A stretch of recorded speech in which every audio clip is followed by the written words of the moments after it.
Jadi perdagangan karbon itu seperti yang regulasi yang sedang kami siapkan mempunyai definisi adalah mekanisme berbasis pasar untuk mengurangi emisi gas rumah kaca kita melalui kegiatan jual beli karbon Indonesia ini.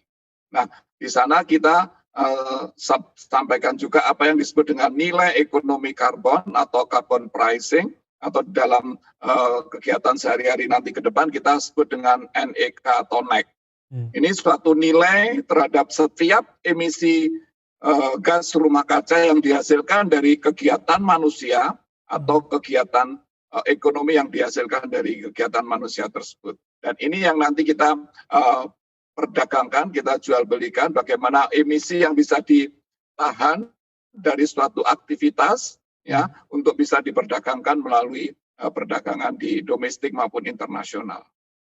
Ada 2070 Pak, target kita bisa bebas emisi. Mengapa nih dari kalkulasi yang ada, khususnya dari perspektif KLHK bahwa 2070 kita baru bisa mencapainya. Dan tahapannya akankah bisa se-on track yang sudah diskedulkan atau diskenariokan Pak? Ya, angka atau tahun 2070 ini dari hasil simulasi modeling dari 5 sektor yang ada di dalam NDC kita, National Determined Contribution.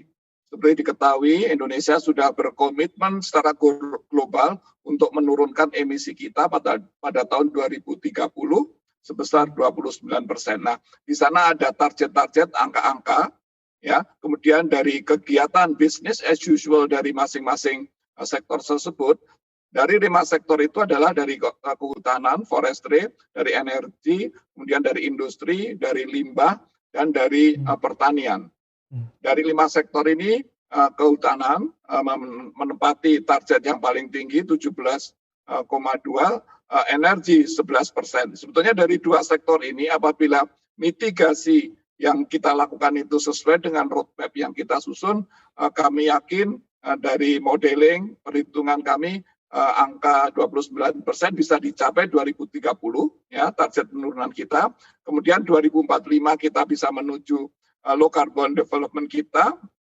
2050 kita bisa menuju net zero emission, dan dengan bauran energi yang semakin baik ke depannya kita bisa mencapai zero emission di tahun 2070.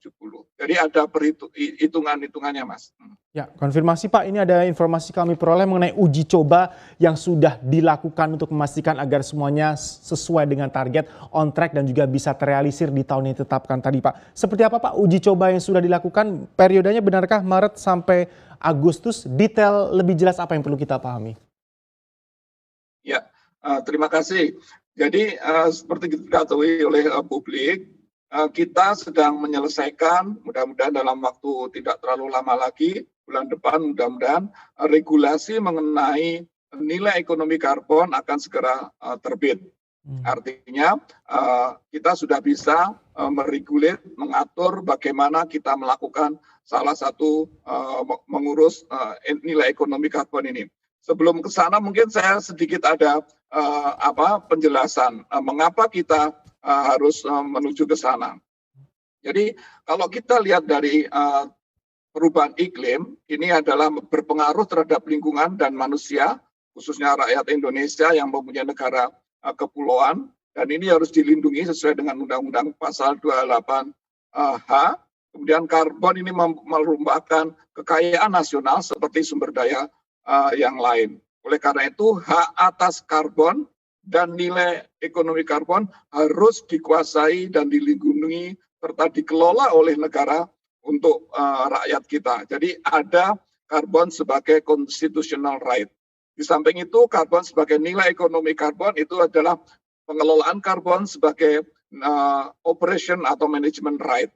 Sementara untuk pengelolaan ekonomi karbon ini ada sisi economic right-nya itu. Jadi ada 3 hak yang ada kita atur, bagaimana kita mendukung constitutional right, kemudian management right, dan economic right. Oleh karena itu, karbon ini harus diatur di dalam satu regulasi karena penguasaan karbon oleh negara dapat dipindahkan kepada usaha dan atau kepada kegiatan melalui perizinan atau kepada negara lain melalui otorisasi. Itu yang kami susun itu. Nah, apa yang disebut dengan uji coba ini?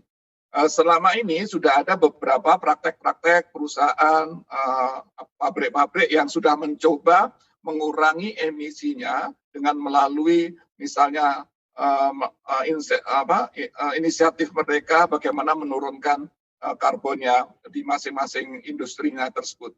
Misalnya suatu industri semen misalnya, dia dengan teknologi mereka dari sebelumnya emisinya 100 ton CO2 misalnya dengan teknologi, dengan intervensi teknologi, intervensi anggaran misalnya, mereka bisa menurunkan menjadi 70. Nah, selisih antara 100 dan 70 ini yang bisa diperdagangkan.